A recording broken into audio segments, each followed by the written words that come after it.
karşı tarafa bir şeyleri dikte ediyor hissi verirsek muhatap bizim anlattığımız şeylerden istifade etmez.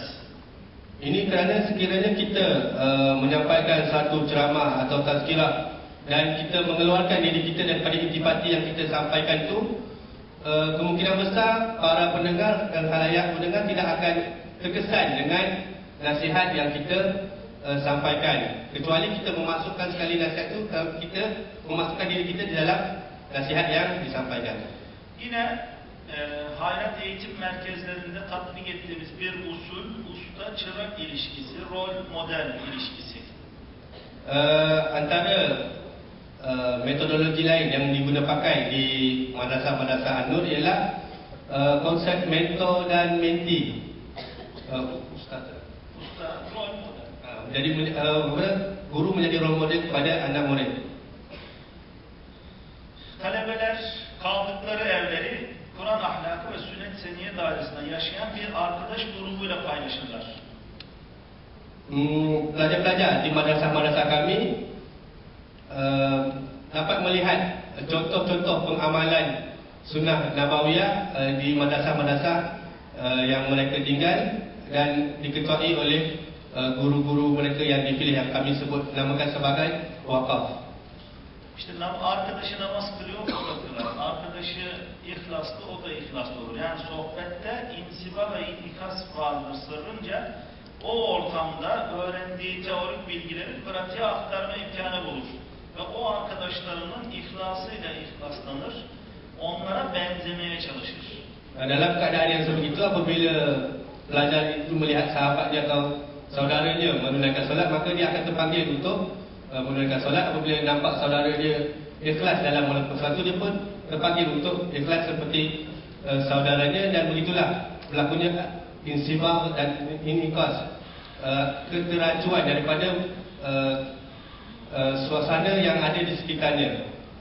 Ayrıca eski tecrübeli talebelerimiz yeni gelen talebelerimize bir nevi hocalık yapar, onlara lisan halleriyle örnek olur. Yeni gelen talebe, eski talebe yeni gelen talebeyi bir cihette yetiştirir.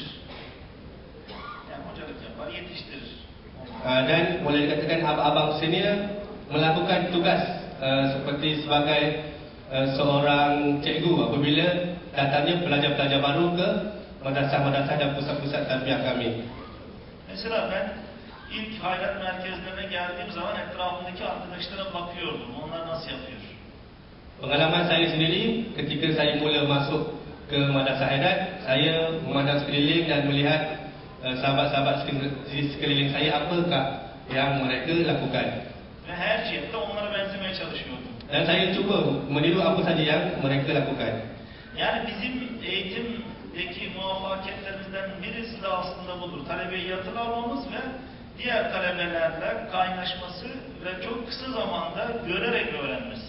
Jadi boleh saya katakan di sini antara punca keberhasilan tarbiyah Yayasan Hayrat adalah tinggalnya pelajar-pelajar di asrama dan mereka bergaul sesama sendiri, bermuamalah, yang mana dengan cara itu mereka dapat melihat contoh dan meniru kebaikan antara satu sama lain.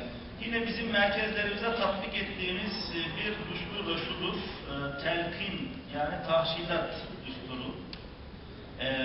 Medreseye gelen talebelerimiz ilk yapılan şey, geldikleri ortamdan aldıkları kötü alışkanlıklardan onları uzaklaştırmak oluyor. Bunu da ancak telkin ile yapıyoruz. Sürekli talebeye haramlardan uzak dur, işte ihlaslı ol, namazını kıl, dava adamı olman gerekiyor vesaire vesaire vesaire, sürekli bir telkin, bir tahşidat o talebe üzerinde etkili oluyor.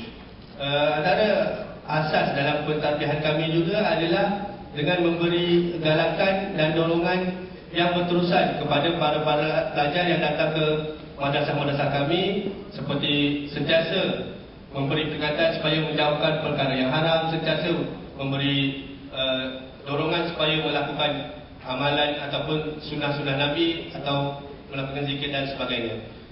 Yani Bedromanistleri telkinin insan fıtratı üzerinde çok etkisi vardır diyor ve bunu şu cümlesiyle teyit ediyor.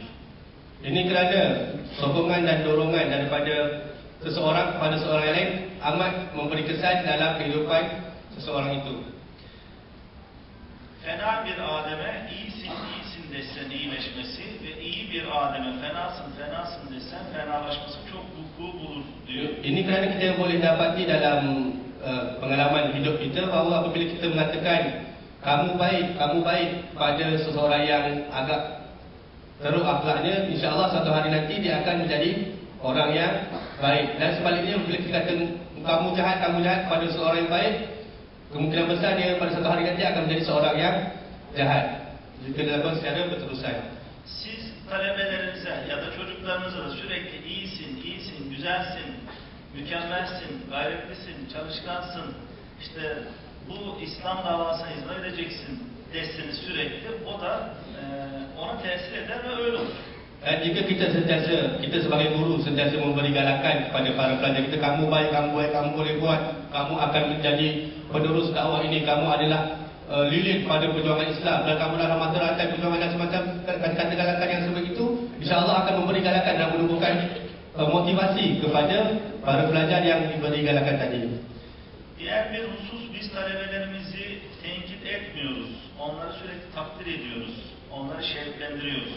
Antara metodologi lain juga adalah kami tidak mengkritik, mengkondem atau sebagainya, tapi kami menghargai apa saja yang mereka lakukan.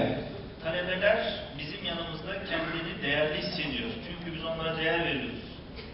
Dan alhamdulillah para pelajar kami akan merasa mereka dihargai. Apabila mereka tinggal di madrasah-madrasah kami, mereka tidak rasa mereka dibebani dengan perkara-perkara yang sulit dan tidak rasa dianak didikan dan dikesampingkan apabila melakukan kesalahan. Bediüzzaman Hazretleri marifet iltifata tabidir diyor. Biz sürekli gençlerimize yaptıkları güzel şeylerden, başarılarından, fedakarlıklarından dolayı onları tebrik ediyoruz, takdir ediyoruz, yüreklendiriyor, şevklendiriyoruz. O da talebenin yani dava noktasında, dava şuuru alması ve davasına hizmet etmesi noktasında çok etkili oluyor. Jadi sekiranya kita sentiasa menyemaikan benih-benih yang baik ini kepada pelajar kita, sekiranya dia melakukan kesilapan, jangan dipandang kesilapan itu secara berterusan, bahkan perbetulkan dia dengan memberi teguran yang berhikmah tanpa mengecilkan hatinya, dan insya-Allah dengan galakan dan dorongan dan tunjuk ajar yang betul, mereka akan berguna kepada masyarakat suatu hari nanti.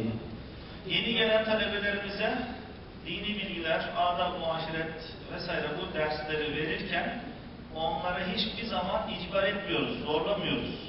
Onları ikna etmeye çalışıyoruz.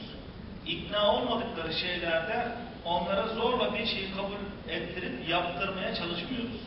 Kami tidak pernah memaksa para pelajar untuk menerima secara bulat-bulat apa yang kami sampaikan. Bahkan apa yang kami usahakan ialah supaya para pelajar berpuas hati dengan hujah-hujah yang dilontarkan oleh Risalah An-Nur yang disampaikan oleh kami, dan kami tidak paksa kalau pelajar itu rasa macam belum boleh terima, dan insya-Allah kami akan berterusan berusaha untuk memberi kepuasan kepada persoalan-persoalan yang bermain di fikiran mereka. Çünkü Risale-i Nur'un bir tebliğ metodu